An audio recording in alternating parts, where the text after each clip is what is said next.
Ele foi humilhado, ridicularizado e menosprezado pelos engenheiros. Diziam que ele não era capaz de fazer nada além de carregar tijolos. Mas o que eles não sabiam é que aquele pedreiro guardava um segredo que mudaria tudo. Quando finalmente teve a chance de provar seu valor, ele construiu algo tão extraordinário que deixou até os profissionais mais experientes completamente sem palavras. O que aconteceu depois disso ninguém esperava. Mas antes de continuar essa história incrível, me conta nos comentários, de que cidade você está assistindo. E se você ainda não é inscrito no canal, se inscreve agora e ativa o sininho para não perder histórias inspiradoras como essa. Vamos lá! João da Silva tinha mãos calejadas e roupas manchadas de cimento. Aos 42 anos, passará a vida inteira carregando tijolos, misturando argamassa e levantando paredes sob o sol escaldante. Naquela manhã de segunda-feira, ele chegou ao canteiro de obras do condomínio Jardins do Vale, o empreendimento mais luxuoso da cidade, onde mansões de milhões de reais começavam a tomar forma. Ao descer de seu velho Fiat Uno 95, com a marmita debaixo do braço e capacete amassado na mão, João foi recebido com olhares de desdém. Os 3 engenheiros responsáveis pela obra, Rodrigo Almeida, formado em uma universidade americana, Fernanda Castro, com mestrado em arquitetura sustentável, e Bruno Tavares, filho de um renomado construtor, conversavam animadamente sobre seus projetos quando notaram. É o pedreiro que a construtora mandou? Perguntou Rodrigo, sem disfarçar o tom de decepção. Esperávamos alguém mais, preparado para um projeto deste nível. Fernanda olhou João de cima a baixo, franzindo o nariz para suas botas gastas. Você tem experiência com acabamentos de luxo? Mármore importado? Sistemas hidráulicos inteligentes? Sua voz era carregada de ceticismo. João apenas assentiu calmamente. Tenho experiência com construção, senhora. É o que faço há mais de 25 anos. Bruno soltou uma risada sarcástica. 25 anos fazendo o quê? Puxando massa para outros pedreiros. Isso aqui não é construção de casa popular, amigo. Aqui cada detalhe vale mais do que você ganha em um ano. Os outros 2 engenheiros riram, e João sentiu o rubor subir pelo rosto moreno. O mestre de obras, seu Antônio, um homem de 60 anos que conhecia João há décadas, interveio. Doutores, o João é um excelente profissional. Tenho certeza de que... Tudo bem, Antônio, interrompeu Rodrigo, acenando com a mão de forma dismissiva. Ele pode começar pelos muros de contenção dos fundos. Nada muito complicado. Não queremos arriscar com as áreas nobres. O tom era condescendente, como se estivesse fazendo um favor. Durante as semanas seguintes, a situação não melhorou. João trabalhava em silêncio nos fundos da obra, enquanto os engenheiros desfilavam com seus tablets e capacetes reluzentes, sempre acompanhados de clientes milionários. Nas pausas para o café, ele ouvia as piadas. Cuidado para não deixar o João perto dos acabamentos finos, dizia Bruno em voz alta, provocando risos. Ele deve achar que porcelanato é nome de cachorro. Certa tarde, quando João estava terminando um muro de arrimo perfeitamente nivelado, Fernanda passou e comentou com uma cliente. Essa parte foi feita pelo pessoal do serviço pesado. O trabalho fino mesmo você vai ver nas áreas sociais, onde nossa equipe especializada atua. João apertou os punhos, mas continuou trabalhando. O desprezo atingiu seu ápice quando, durante uma reunião no canteiro, Rodrigo apresentou os planos para a mansão principal do condomínio, uma propriedade de 3.000 metros quadrados que seria a vitrine do empreendimento. Para essa casa, vamos trazer uma equipe do Rio de Janeiro. Não podemos arriscar com o pessoal local. Seus olhos passaram rapidamente por João, que organizava ferramentas próximo dali. Naquela noite, João dirigiu para casa em silêncio, as palavras ecoando em sua mente. Sua esposa, Maria, notou sua expressão sombria. Problemas no trabalho? Perguntou enquanto servia o jantar. João apenas balançou a cabeça, mas ela conhecia aquele olhar. Era o mesmo que ele tinha quando jovem, quando diziam que um menino pobre do interior nunca seria nada na vida. O que ninguém na obra sabia, o que os engenheiros arrogantes com seus diplomas emoldurados jamais imaginariam, era que João guardava um segredo. Um talento que transcendia tudo o que aqueles profissionais de gravata haviam aprendido em suas universidades de elite. E em breve, muito em breve, todos teriam a chance de descobrir. 3 meses se passaram, e o condomínio Jardins do Vale avançava conforme o cronograma. João continuava sendo designado para as tarefas consideradas menos nobres: muros, calçadas, áreas de serviço. Ele aceitava tudo sem reclamar, executando cada trabalho com uma perfeição que, ironicamente, passava despercebida justamente por ser impecável. Foi numa terça-feira chuvosa que tudo mudou. Rodrigo recebia uma ligação após a outra, sua expressão ficando cada vez mais tensa. Finalmente, ele reuniu Fernanda e Bruno em sua sala improvisada no canteiro. Temos um problema sério. A equipe do Rio cancelou. Problema sindical, não vão poder vir. Fernanda empalideceu. E a mansão principal? O prazo? O investidor vem em 6 meses para a vistoria final. 6 meses. Bruno levantou a voz. É impossível. Aquela casa tem especificações complexas demais. Precisamos de mestres artesãos, não de qualquer pedreiro de esquina. Rodrigo passou a mão pelos cabelos, frustrado. A mansão principal não era apenas mais uma casa, era a peça central de todo o empreendimento. 3.000 metros quadrados de puro luxo, com sistemas integrados, materiais importados, design arrojado que misturava minimalismo contemporâneo com toques clássicos. O tipo de projeto que definiria a carreira de qualquer engenheiro. Durante dias, eles tentaram encontrar alternativas. Ligaram para equipes de São Paulo, Belo Horizonte, até de Curitiba. Todos estavam ocupados ou cobravam valores absurdos que estourariam o orçamento. O prazo se aproximava, e a ansiedade crescia. Foi seu Antônio quem, finalmente, sugeriu o impensável. Doutores, eu conheço alguém que pode fazer esse trabalho. Antônio, já discutimos isso, suspirou Rodrigo. Precisamos de profissionais de altíssimo nível. E é exatamente o que estou oferecendo, insistiu o mestre de obras. O João. Deixem ele mostrar o que sabe fazer. A sala explodiu em protestos. Você enlouqueceu, exclamou Bruno. Aquele pedreiro mal consegue construir um muro direito. Na verdade, seu Antônio manteve a calma. Todos os muros que ele construiu estão 5 milímetros mais nivelados que as especificações exigiam. Suas juntas são perfeitamente uniformes. Não houve uma única correção necessária em 3 meses de trabalho. Fernanda cruzou os braços. Isso é serviço básico, Antônio. Estamos falando de uma mansão de 25 milhões de reais. Eu sei do que estamos falando, retrucou o velho mestre de obras com firmeza incomum. E estou dizendo que conheço o João há 30 anos. Confiem em mim desta vez. Após horas de debate acalorado e sem outras opções reais, os engenheiros concordaram, mas com condições severas. João teria 2 semanas para construir um anexo de teste, uma pequena área gourmet de 50 metros quadrados. Se o trabalho fosse aprovado, ele poderia liderar a equipe na mansão principal. Se falhasse, seria demitido imediatamente. Quando seu Antônio contou a João sobre a oportunidade, o pedreiro ficou em silêncio por longos segundos. Eles querem que eu prove meu valor em 2 semanas? Perguntou finalmente. Depois de meses me tratando como se eu fosse incapaz de fazer qualquer coisa direito. Eu sei, João. Eu sei. Antônio colocou a mão no ombro do amigo. Mas essa é sua chance. Não para provar nada para eles, mas para você mesmo. Mostre quem você realmente é. Naquela noite, João voltou para casa mais cedo. No pequeno galpão nos fundos de sua casa simples, ele acendeu a luz e olhou ao redor. As paredes estavam cobertas com plantas arquitetônicas desenhadas à mão, maquetes meticulosamente construídas, cadernos preenchidos com cálculos estruturais e estudos de design. Anos e anos de estudo autodidata, de livros comprados em sebos, de cursos online feitos de madrugada após jornadas exaustivas de trabalho. Maria apareceu na porta do galpão. Chegou a hora? Perguntou suavemente. João olhou para a esposa e, pela primeira vez em meses, sorriu. Chegou a hora. Na manhã seguinte, João chegou ao canteiro antes do amanhecer. Quando os engenheiros chegaram às 8 horas, já encontraram um terreno para o anexo de teste perfeitamente demarcado, as fundações medidas e um cronograma detalhado afixado no quadro de avisos.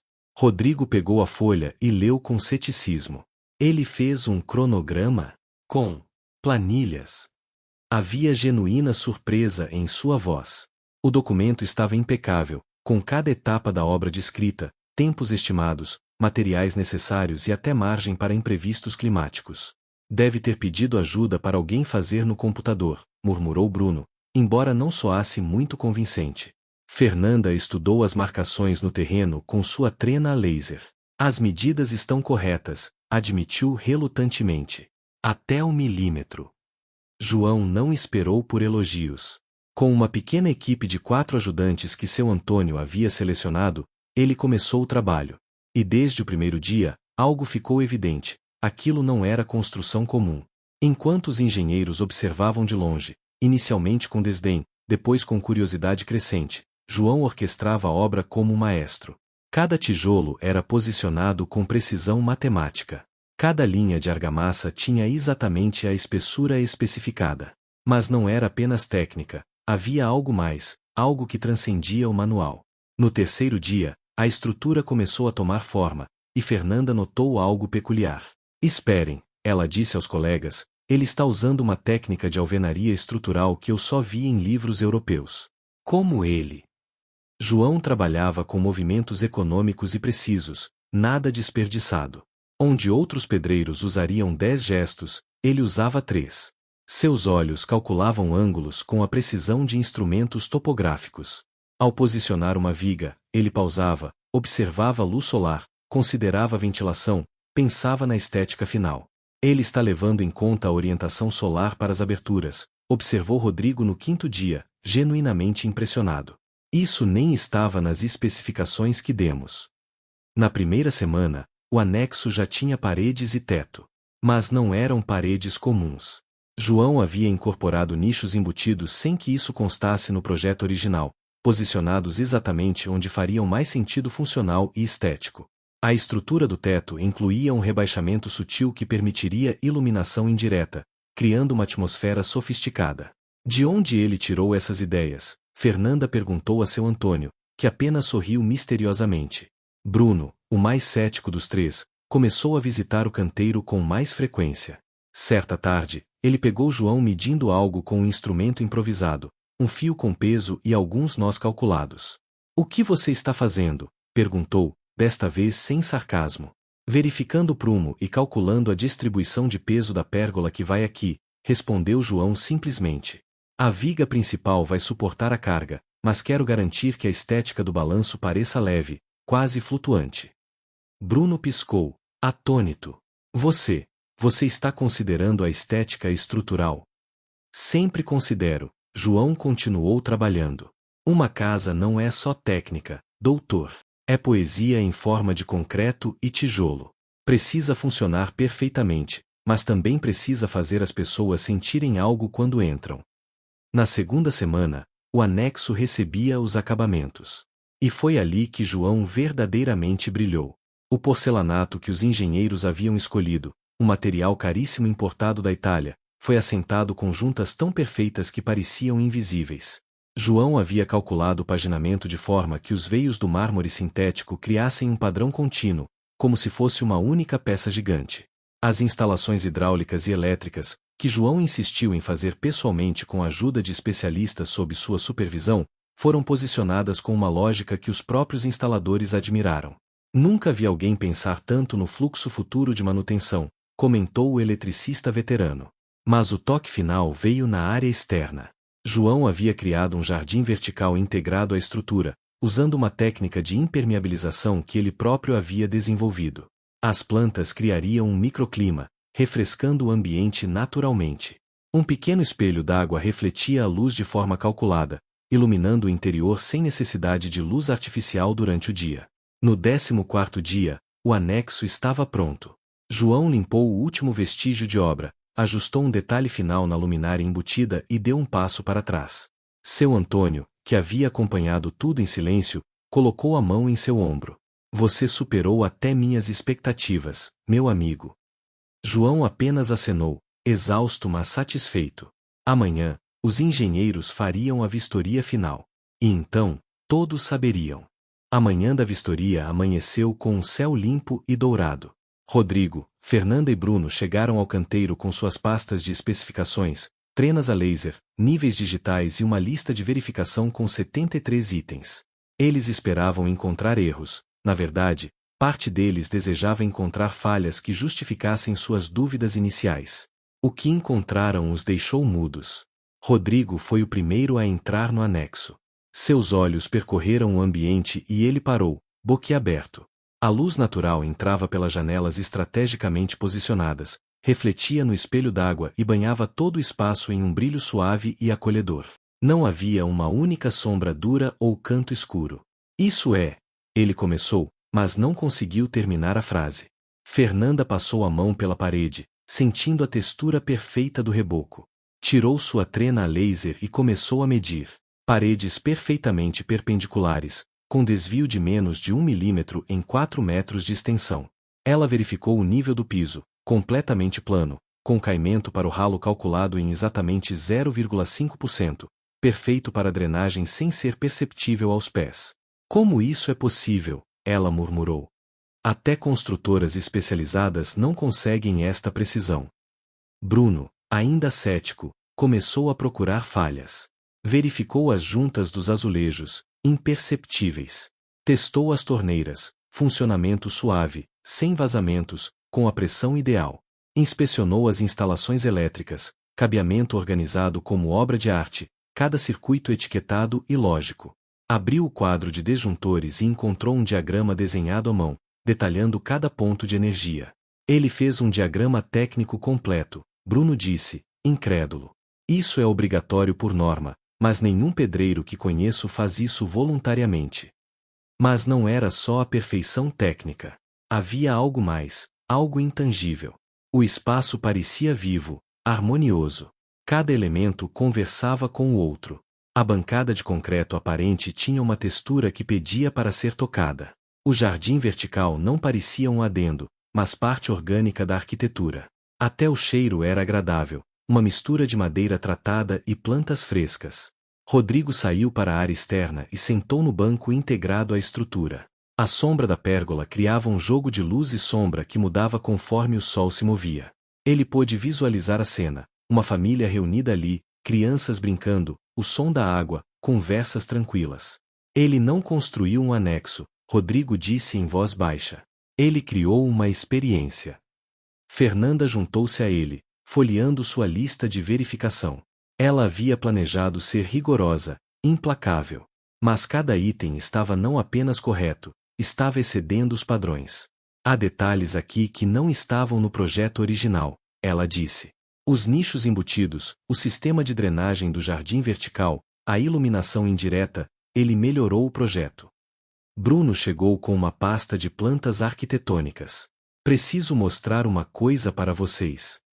Ele abriu os desenhos que João havia deixado discretamente sobre uma mesa.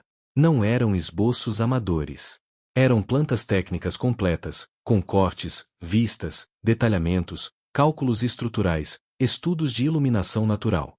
Vocês estão vendo o que eu estou vendo, Bruno apontou para as notações. Essas especificações, ele usou coeficientes de transmissão térmica para calcular o melhor isolamento. Há aqui estudos de ventilação cruzada. E estes cálculos de carga. Ele pausou, verificando com calculadora. Estão perfeitos. Os 3 engenheiros se entreolharam, um misto de admiração e vergonha nos rostos. Foi Fernanda quem finalmente quebrou o silêncio. Precisamos falar com ele. Agora. Encontraram João limpando ferramentas no depósito, preparando-se para o veredicto. Quando viu os 3 engenheiros se aproximando, ele se preparou para críticas. Em vez disso, Rodrigo estendeu a mão. João, nós, precisamos pedir desculpas. O pedreiro olhou para a mão estendida, confuso. Aquele anexo, continuou Rodrigo, é a melhor construção que já vi em 15 anos de carreira. E eu estudei no MIT. Trabalhei em projetos em 3 continentes. Sua voz estava carregada de emoção genuína. Como você aprendeu tudo isso? João hesitou, então convidou-os para sentar. E pela primeira vez, ele contou sua história. Eu sempre amei construção, começou. Desde criança, ficava fascinado vendo casas sendo erguidas. Mas era pobre, não podia pagar universidade. Então trabalhava de dia e estudava de noite. Comprava livros usados de engenharia, arquitetura, design. Aprendi inglês só para ler manuais técnicos internacionais. Ele contou sobre as décadas experimentando técnicas, sobre os finais de semana estudando física aplicada, sobre os cursos online gratuitos de universidades estrangeiras que fazia de madrugada, sobre as centenas de projetos que desenhou mas nunca construiu, esperando a oportunidade certa. Nunca tive diploma, João disse simplesmente. Mas tive dedicação e paixão. Os 3 engenheiros ouviram em silêncio, absorvendo cada palavra. Quando João terminou, Fernanda tinha lágrimas nos olhos. A mansão principal é sua, disse Rodrigo. Não como pedreiro, como mestre construtor. Você vai liderar o projeto inteiro. João olhou para eles, então para seu Antônio, que sorria orgulhoso no canto. E pela primeira vez em meses, sorriu de volta. Com a aprovação dos engenheiros, João recebeu acesso total aos projetos da mansão principal. Naquela noite, ele espalhou as plantas sobre a mesa de sua casa, e Maria trouxe café enquanto ele estudava cada detalhe. O projeto original era ambicioso, talvez ambicioso demais. A mansão de 3.000 metros quadrados seria construída em um terreno com acentuado declive, aproveitando a vista panorâmica da cidade.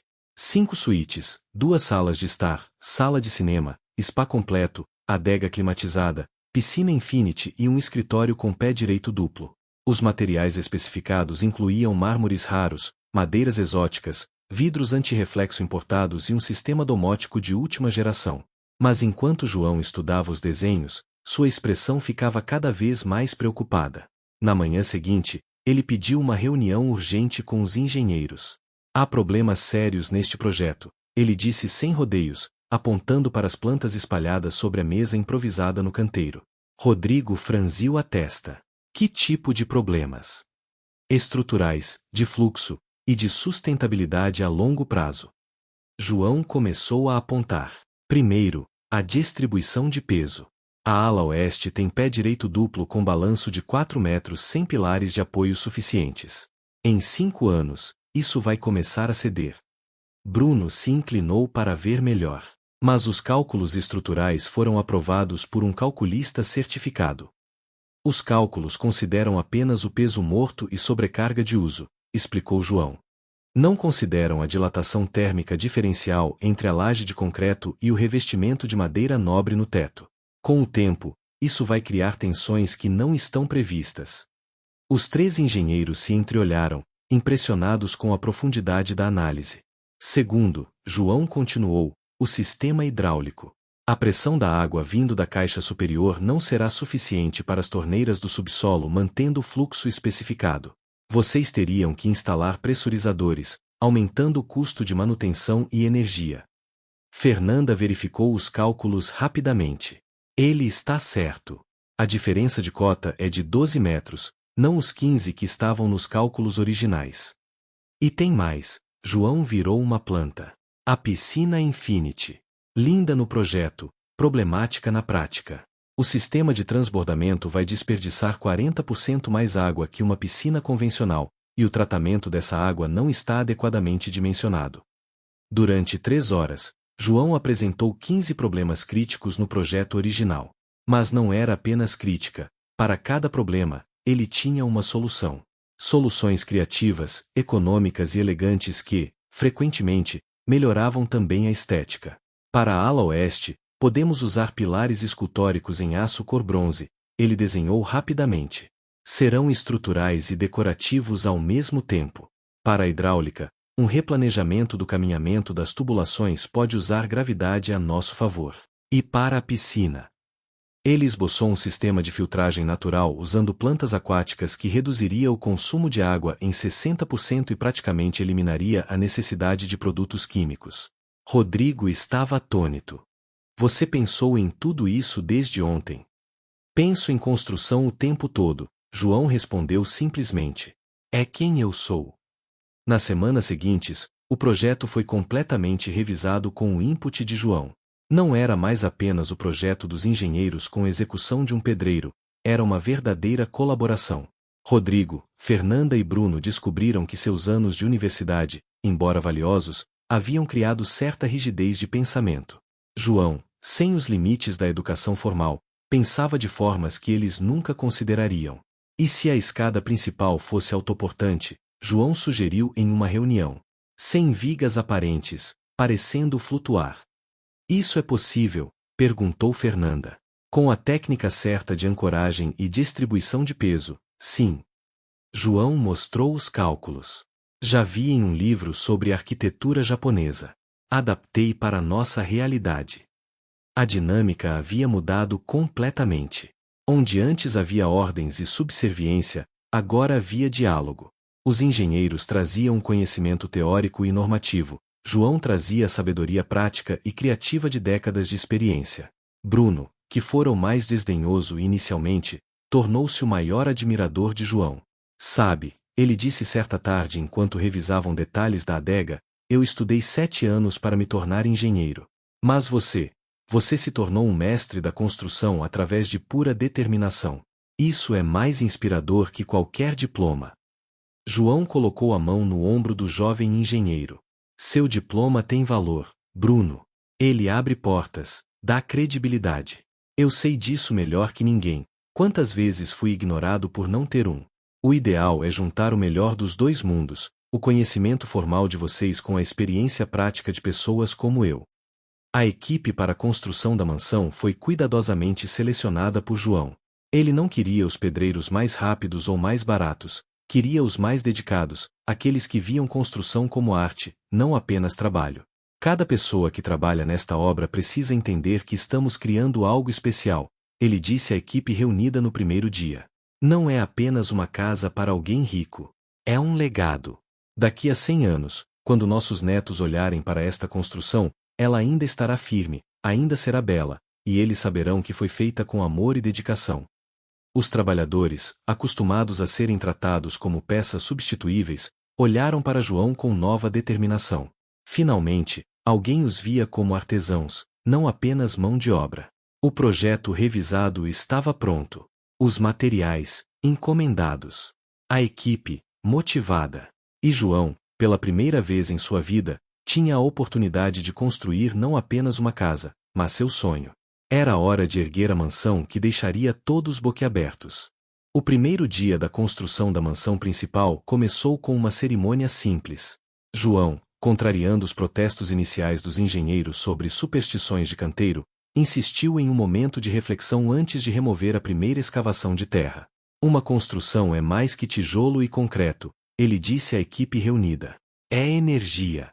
E a energia que colocamos desde o início se reflete no resultado final. Os trabalhadores, tocados pela solenidade do momento, guardaram um minuto de silêncio antes de começar. Os primeiros meses foram dedicados às fundações. E foi ali, no trabalho invisível que ficaria enterrado para sempre, que o perfeccionismo de João realmente se manifestou. Onde as especificações pediam 40 centímetros de profundidade em certas sapatas, ele cavava 42, garantindo margem de segurança. Os ferros eram posicionados com precisão milimétrica, e ele pessoalmente verificava cada amarração. Por que tanta atenção ao que ninguém vai ver? Perguntou um jovem ajudante. Justamente por isso, respondeu João, ajustando mais uma barra de aço. O que sustenta uma casa é o que não se vê. Se a fundação for forte, tudo mais será possível.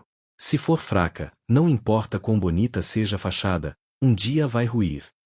Fernanda, observando de longe, comentou com Rodrigo, ele está 3 semanas à frente do cronograma e já gastou 15% menos do orçamento previsto para fundações. Como isso é possível? Eficiência, respondeu Rodrigo. Nada é desperdiçado. Cada movimento tem propósito. Já trabalhei em 50 canteiros e nunca vi nada assim. Com as fundações concluídas, começou a subir a estrutura. João havia proposto uma técnica híbrida, concreto armado para as áreas de carga principal, mas estrutura metálica para os grandes vãos, criando leveza visual sem comprometer segurança. Era arriscado misturar sistemas estruturais, mas se bem executado, resultaria em algo extraordinário. Os pilares começaram a emergir do solo como árvores de concreto. João supervisionava pessoalmente a concretagem de cada um, verificando os lump, consistência, do concreto, garantindo que o vibrador eliminasse todas as bolhas, certificando-se de que a cura seria adequada. Precisamos molhar esses pilares 3 vezes ao dia por 2 semanas, instruiu ele. Concreto precisa curar devagar. Se ressecar rápido, vai criar microfissuras internas que comprometerão a resistência. Um dos engenheiros da concreteira, veterano de 40 anos, observou: trabalho com concreto desde os 18 e só vi esse nível de cuidado em obras de pontes e viadutos. Nunca em residência. Toda obra merece esse cuidado, respondeu João.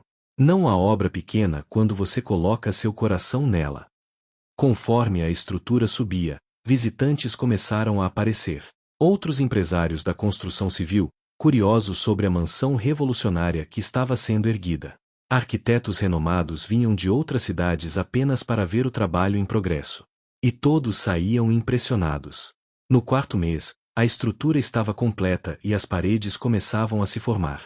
Foi nesse momento que a verdadeira magia do design de João começou a se revelar. Ele havia planejado cada parede não apenas como divisória, mas como elemento de condução de luz e ar. A sala principal tinha uma parede curva que nenhum dos engenheiros havia conseguido entender completamente nos desenhos. Agora, vendo-a tomar forma, o propósito ficou claro. Ela direcionava a luz do sol nascente através da casa em um padrão calculado que iluminaria naturalmente cada cômodo em momentos diferentes do dia, reduzindo a necessidade de luz artificial em 70%. É genial, murmurou Fernanda, observando através de sua bússola e fazendo cálculos solares. Ele criou um relógio de sol arquitetônico. A casa respira com o movimento do planeta. As escadas, as escadas, começaram a tomar forma e deixaram até os operários boquiabertos. A escada principal era uma helicoidal autoportante em concreto aparente, cada degrau uma peça esculpida que parecia desafiar a gravidade. João havia passado semanas calculando o ponto exato de ancoragem, a distribuição de peso, o equilíbrio perfeito entre resistência e leveza. Como você garante que não vai colapsar? Perguntou Bruno, ainda com certa apreensão ao ver aquela estrutura aparentemente frágil. João sorriu. A natureza já resolveu esse problema há milhões de anos. Observe um Nautilus, a espiral perfeita. Ou a coluna vertebral humana, força através de curvas. Eu apenas aplico as mesmas matemáticas da natureza. No sexto mês, com as paredes erguidas e o teto sendo instalado, a mansão começou a revelar sua personalidade. E era uma personalidade dupla, fascinante. De fora, ela era contemporânea, limpa, com linhas retas e grandes painéis de vidro. Mas dentro, havia calor, movimento, curvas sutis que faziam o espaço parecer vivo. É como se a casa tivesse duas faces, comentou Rodrigo. O lado racional que mostra ao mundo e o lado emocional que acolhe quem entra. Exatamente, concordou João.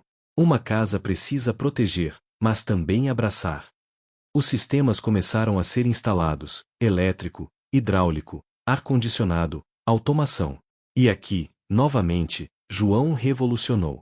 Ele havia projetado os caminhos das tubulações e cabeamento de forma tão lógica que os próprios instaladores ficaram surpresos. Geralmente, a gente tem que improvisar muito, disse o mestre eletricista. Aqui, cada conduíte está exatamente onde deveria estar. Cada ponto de acesso está posicionado logicamente. Isso vai facilitar manutenções pelos próximos 50 anos. Mas nem tudo foram flores. No sétimo mês, houve uma crise. Uma das vigas metálicas da cobertura chegou com especificação errada, 5 centímetros mais curta que o necessário. A fornecedora levaria 2 meses para produzir uma nova, atrasando toda a obra. Os engenheiros entraram em pânico. Teremos que refazer todo o cronograma, disse Fernanda, calculando os prejuízos. João ficou em silêncio por algumas horas, estudando o problema. Então, chamou todos para uma reunião. Não precisamos trocar a viga. Podemos redesenhar o encontro dela com a estrutura. Olhem. Ele mostrou desenhos que havia feito. Se reforçarmos estas duas colunas laterais e criarmos um encaixe em balanço aqui, a viga mais curta não apenas funciona, ela cria uma saliência que podemos usar para fixar a iluminação externa de forma muito mais interessante. O calculista estrutural foi chamado, verificou os números e confirmou: funcionária. Não apenas funcionária, melhoraria o projeto original. Você acabou de transformar um problema de 2 meses em uma solução de 3 dias, disse Rodrigo, balançando a cabeça em admiração. Nos meses finais, começaram os acabamentos. E aqui, João brilhou como nunca. Cada detalhe recebeu atenção obsessiva. O mármore do hall de entrada foi cortado e assentado de forma que os veios formassem um padrão contínuo, como um rio de pedra fluindo pelo piso. As madeiras das portas foram selecionadas uma a uma, com João pessoalmente rejeitando peças que, embora dentro da especificação técnica, não tinham a alma certa. Esta madeira aqui, ele dizia, passando a mão pela superfície, tem um nó que conta uma história. Vamos usá-la no escritório, onde será apreciada.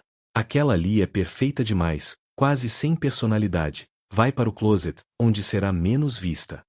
Os operários, inicialmente confusos com esse nível de atenção, começaram a desenvolver o mesmo olhar crítico. A obra se tornou uma escola, onde João ensinava não apenas técnica, mas filosofia de construção. Finalmente, faltando 2 semanas para a entrega, a mansão estava praticamente pronta. Restava apenas a limpeza final, os ajustes finais, os toques que transformariam pronto em perfeito. João trabalhava 18 horas por dia, verificando cada milímetro. Você precisa descansar, disse Maria, preocupada com as olheiras do marido. Depois, ele respondeu: quando tudo estiver perfeito. Tenho uma vida inteira esperando por este momento. Posso descansar depois. E então, numa manhã de sábado, João deu a última pincelada, ajustou o último detalhe e saiu para olhar a mansão de longe. 3.000 metros quadrados de perfeição arquitetônica, erguendo-se majestosamente contra o céu. Seu Antônio se juntou a ele. Você conseguiu, João. Construiu a casa mais bonita que já vi. João sorriu, exausto mas realizado. Ainda falta o teste mais importante, seu Antônio. O que os outros vão pensar? A vistoria final estava marcada para uma segunda-feira, mas não seria uma vistoria comum. Rodrigo, Fernanda e Bruno haviam convidado as figuras mais importantes da construção civil da região, presidentes de construtoras, arquitetos renomados, engenheiros de universidades prestigiosas, e até o próprio investidor, Marcelo Augusto, um bilionário do setor de tecnologia conhecido por seu perfeccionismo extremo. Na noite anterior, João mal conseguiu dormir. Maria o encontrou sentado na varanda às 3 da madrugada, olhando as estrelas. Com medo, ela perguntou suavemente. Nervoso, ele admitiu. Passei a vida inteira estudando, praticando, esperando. E se não for suficiente? E se eles vejam apenas um pedreiro tentando ser algo que não é? Maria segurou sua mão calejada. João, você não está tentando ser nada além do que sempre foi. Um artista. Um mestre. Um homem que transforma sonhos em realidade concreta. Eles vão ver isso. Às 9 horas da manhã, os carros de luxo começaram a chegar ao condomínio. 23 dos profissionais mais respeitados da construção civil estadual, além do cliente investidor. João, vestindo sua melhor e única calça social e camisa, esperava na entrada com os 3 engenheiros. Marcelo Augusto saiu de um Tesla preto, um homem de 50 e poucos anos, cabelos grisalhos, olhar penetrante. Ele havia feito fortuna criando softwares, mas sua paixão era a arquitetura. Já possuía 7 propriedades ao redor do mundo, cada uma projetada por arquitetos vencedores do Pritzker Prize. Então, ele disse, apertando as mãos de Rodrigo, Fernanda e Bruno, vocês me prometeram algo extraordinário. Algo que eu nunca vi antes. Seu olhar passou rapidamente por João, sem reconhecimento especial. Senhor Augusto, disse Rodrigo, com um sorriso enigmático, preparamos uma surpresa. Mas primeiro, gostaria de apresentar o verdadeiro responsável por esta obra. João da Silva, o mestre construtor.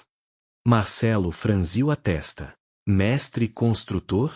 Pensei que vocês 3 fossem os engenheiros responsáveis. Somos, respondeu Fernanda. Mas esta casa, bem, é melhor que o senhor veja por si mesmo. E então contaremos toda a história. O grupo começou a caminhar em direção à mansão. Mesmo de longe, ela impressionava. A fachada era uma composição de planos e volumes que brincavam com luz e sombra. Grandes painéis de vidro refletiam o céu e a paisagem, fazendo a construção parecer parte do ambiente natural. A integração com o terreno é notável, comentou Alberto Mendes, um arquiteto premiado. Vocês usaram o declive de forma muito inteligente. Conforme se aproximavam, mais detalhes surgiam. As pedras do muro de arrimo não eram apenas funcionais, haviam sido posicionadas criando um padrão quase hipnótico. O jardim frontal tinha plantas nativas organizadas de forma que criavam uma transição gradual entre o selvagem e o cultivado. Quem fez o paisagismo? Perguntou uma das arquitetas. João, caminhando discretamente atrás do grupo, respondeu baixo: ainda não tem paisagista. Apenas planejei as plantas pensando no ecossistema local. A mulher virou-se, surpresa. Você? Mas é sofisticado. A consideração ecológica real aqui. Chegando à entrada principal, uma porta pivotante de 3 metros de altura em madeira de demolição recuperada. João havia pessoalmente restaurado cada centímetro da madeira, revelando camadas de história em suas fibras. Marcelo passou a mão pela superfície. Essa madeira tem história. De onde veio? De um antigo galpão ferroviário que seria demolido, explicou João. Tinha mais de 100 anos. Achei que merecia uma segunda vida. O investidor olhou para João com novo interesse, mas não disse nada. A porta foi aberta. O que veio a seguir foi silêncio absoluto. O hall de entrada se abria em um espaço de pé direito triplo, com a escada helicoidal subindo como uma escultura impossível. A luz entrava por um cleristório, janela alta, calculado para criar um raio de sol que percorria o piso de mármore ao longo do dia como um relógio de sol. O mármore não era apenas bonito, seus veios formavam o que parecia ser um rio congelado fluindo pela casa. Meu Deus! Sussurrou alguém. Eles se moveram em silêncio reverente pela sala principal. Era vasta, mas não fria. Alta, mas não intimidante. As janelas de piso ao teto emolduravam a paisagem como pinturas vivas. A luz natural preenchia cada canto, mas sem criar reflexos incômodos ou pontos muito claros. Como vocês controlaram a luz assim? Perguntou um engenheiro especialista em iluminação. Não vejo cortinas ou persianas, mas não há ofuscamento. Fernanda apontou discretamente para João, que explicou: o vidro tem tratamento anti-UV e foi posicionado considerando a trajetória solar durante todo o ano. As beiradas do teto foram calculadas para criar sombreamento nas horas mais fortes, mas permitir luz indireta. O grupo passou pela cozinha, uma obra-prima de funcionalidade.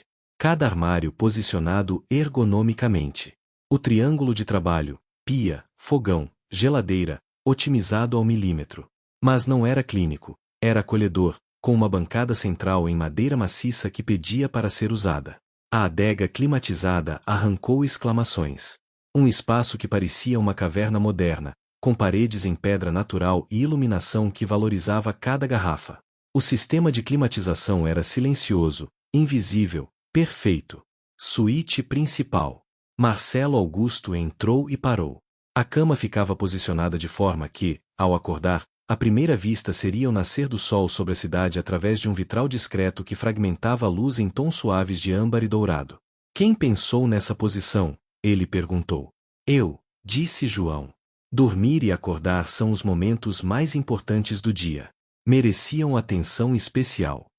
O banheiro da suíte era um spa privativo. Mármore aquecido no piso, chuveiro de efeito chuva, banheira posicionada de frente para um jardim em privativo. Mas o detalhe que fez todos pararem foi um pequeno nicho na parede com iluminação indireta, o lugar perfeito para uma vela, um livro, um momento de contemplação. Esse nicho não estava no projeto original, observou Bruno. João o adicionou. Disse que todo banheiro precisa de um espaço para reflexão pessoal. 2 horas se passaram enquanto o grupo explorava cada cômodo, cada detalhe. O escritório com acústica perfeita. A sala de cinema com isolamento sonoro absoluto. O spa com sistema de ventilação que criava um microclima. A piscina Infinity que parecia derramar-se no horizonte. Finalmente, voltaram ao hall de entrada. Os visitantes estavam mudos, processando o que haviam visto. Marcelo Augusto foi o primeiro a falar. Em 30 anos investindo em propriedades ao redor do mundo, visitei obras de Tadao Ando, Frank Gehry, Zaha Hadid. Ele pausou, emoção clara em sua voz. Nunca vi algo assim.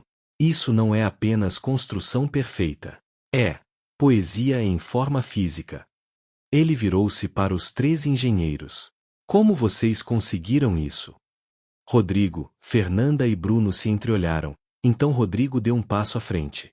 Senhor Augusto, senhores presentes, precisamos ser honestos. Essa casa não foi criada por nós. Um murmúrio percorreu o grupo.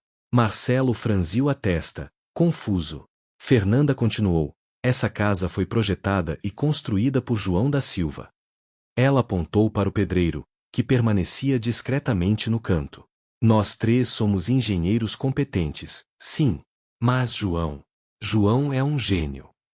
Como assim? Perguntou Alberto Mendes. Ele é o pedreiro, correto? Ele é muito mais que isso, disse Bruno, sua voz carregada de emoção. E precisamos contar a verdadeira história. Durante os próximos 30 minutos, os três engenheiros contaram tudo. Como haviam ridicularizado João desde o primeiro dia. Como ele havia sido relegado às tarefas menos importantes. Como, quando forçados pelas circunstâncias a dar-lhe uma chance, ele construiu o anexo mais perfeito que jamais haviam visto. Como cada aspecto desta mansão, cada curva, cada detalhe, cada inovação, vinha da mente e das mãos de João. Ele nunca pisou em uma universidade, disse Rodrigo. Mas estudou mais que qualquer um de nós. Sozinho, por décadas, movido apenas por paixão e dedicação. E nós quase jogamos fora esse talento por causa de nosso preconceito. O silêncio era profundo. João, desconfortável com a atenção, tentou protestar. Os doutores exageram, eu apenas. Não, interrompeu Marcelo Augusto, aproximando-se. Não minimize o que você fez. Ele olhou João nos olhos. Eu me formei no MIT. Construí um império de tecnologia. Conheço excelência quando a vejo. E isso? Ele gesticulou para a mansão, isso é excelência no mais alto nível. Alberto Mendes se aproximou, observando João com novo respeito. Você disse que estudou sozinho? Que livros? Que métodos? João, ainda tímido, começou a explicar. Falou sobre as bibliotecas públicas, os livros de sebo, os cursos online gratuitos do MIT Open Courseware, as conferências do TED sobre arquitetura que assistia em noites insones, os fóruns internacionais de engenharia onde participava com pseudônimo. Aprendi cálculo estrutural assistindo aulas do Walter Levin no YouTube, ele disse. Estudei teoria das cores e composição espacial através de tutoriais de arquitetos japoneses. Aprendi sobre materiais sustentáveis lendo papers acadêmicos que encontrava abertos na internet. Uma das arquitetas presentes tinha lágrimas nos olhos. Você fez em 25 anos, sozinho e trabalhando em obras, o que muitos com todos os recursos não conseguem em uma vida inteira. Mas eu tive recursos, João corrigiu gentilmente. Tive tempo, tive curiosidade, tive a internet tornando o conhecimento acessível. E mais importante, tive cada casa que construí como uma aula prática. Cada erro que cometi, e cometi muitos no início, me ensinou algo. Marcelo Augusto afastou-se do grupo, claramente pensando. Então voltou-se abruptamente. João, quanto você ganha por mês? João, surpreso pela pergunta direta, murmurou um valor. Era honesto, um bom salário para pedreiro, mas nada extraordinário. A partir de hoje, isso muda, declarou Marcelo. Quero contratá-lo como consultor permanente para todos os meus projetos. Nome seu preço. Senhor, João estava atordoado. Não, Alberto Mendes se adiantou. Com todo respeito, Marcelo, mas eu vi primeiro. João, meu escritório de arquitetura precisa de alguém com sua visão. Posso oferecer sociedade. De repente, 5, 6, 7 profissionais começaram a fazer ofertas. Propostas de sociedade, consultoria, projetos conjuntos. O pedreiro que meses atrás era ridicularizado agora estava sendo disputado pelos maiores nomes da construção civil regional. João levantou as mãos, esmagado pela atenção. Por favor, preciso pensar. Isso é tudo muito. É justo, disse Marcelo, colocando a mão no ombro de João. Mas quero que saiba uma coisa, você mudou minha perspectiva hoje. Construí uma carreira acreditando que excelência vem de pedigree, de instituições prestigiosas, de networks caros. Você me mostrou que verdadeira excelência vem de paixão, dedicação e humildade para sempre aprender. Rodrigo, Fernanda e Bruno observavam a cena com sorrisos orgulhosos. Seu Antônio, que testemunhara tudo discretamente, tinha lágrimas correndo livremente pelo rosto envelhecido. Posso dizer algo? Fernanda pediu a atenção do grupo. O que aconteceu aqui é mais que uma história de talento descoberto. É um lembrete de quantos Joãos existem por aí, pessoas com capacidades extraordinárias que são ignoradas por causa de preconceitos sobre educação formal, classe social, aparência. Ela está certa, concordou Bruno. Quantos gênios estão trabalhando em obras, fábricas, escritórios humildes, sem serem reconhecidos? Quantos talentos perdemos como sociedade por causa de nossos preconceitos? A conversa se estendeu por mais uma hora, com profissionais fazendo perguntas técnicas a João sobre diversos aspectos da construção. Ele respondia a todas com profundidade surpreendente, revelando camadas e mais camadas de conhecimento. Quando o grupo finalmente começou a se dispersar, cada visitante fez questão de apertar a mão de João pessoalmente. Alguns deixaram cartões de visita. Outros tiraram fotos com ele. Alberto Mendes o abraçou e sussurrou: "Você me fez lembrar porque me apaixonei por arquitetura." Obrigado. Marcelo Augusto foi o último a sair. Ele entregou a João um envelope. Não abra agora. Abra em casa, com sua família. E pense na proposta. Não precisa de resposta imediata. Quando todos partiram, ficaram apenas João, os 3 engenheiros e seu Antônio. Eles se sentaram nos degraus da mansão, exaustos mas felizes. "Sabe o que é mais incrível?" disse João, olhando para a casa que construíra. "Não é que eu finalmente fui reconhecido. É que durante meses, quando vocês me desprezavam, eu continuei dando o meu melhor. Porque construir bem nunca foi sobre reconhecimento. Era sobre fazer o certo, criar algo belo, deixar um legado." Rodrigo assentiu, envergonhado mas compreensivo. "Você nos ensinou mais sobre engenharia em 6 meses do que aprendemos em anos de universidade.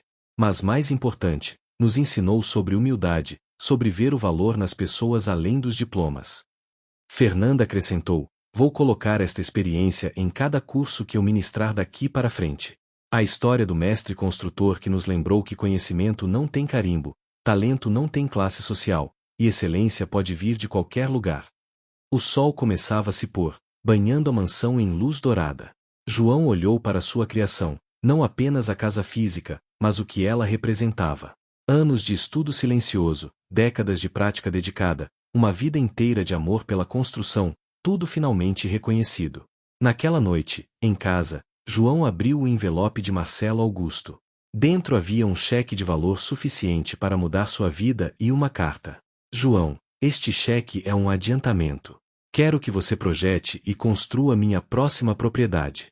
Mas mais importante, quero financiar uma fundação em seu nome.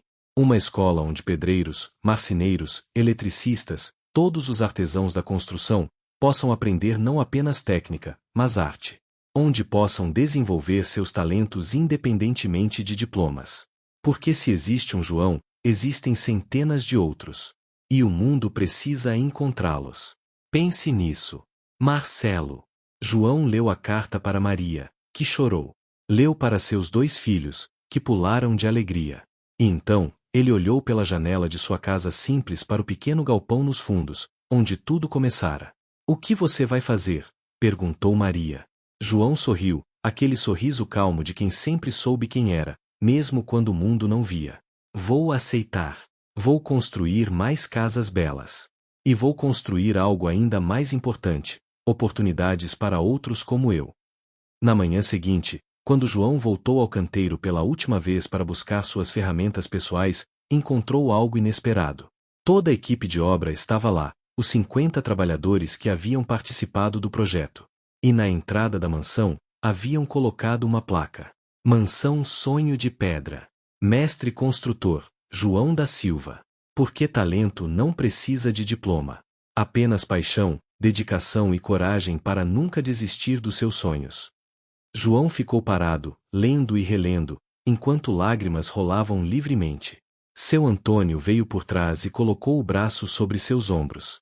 "Você inspirou cada um de nós, João. Mostrou que um pedreiro pode ser artista, filósofo, engenheiro, visionário. Obrigado por não nos deixar esquecer a dignidade do nosso trabalho." E assim, Enquanto o sol subia sobre a mansão mais bonita que aqueles engenheiros jamais haviam visto, João da Silva, ex-pedreiro ridicularizado, agora mestre construtor reconhecido, olhou para frente, sabendo que sua jornada estava apenas começando. Porque às vezes, as histórias mais inspiradoras não são sobre pessoas que nasceram com tudo, mas sobre aquelas que, com nada além de sonhos e determinação, construíram seu próprio caminho. Tijolo por tijolo. Dia após dia. Com mãos calejadas e coração incansável. E essa mansão, erguendo-se majestosamente contra o céu, não era apenas uma casa. Era um monumento à prova de que talento verdadeiro não conhece barreiras, não respeita preconceitos, não precisa de permissão.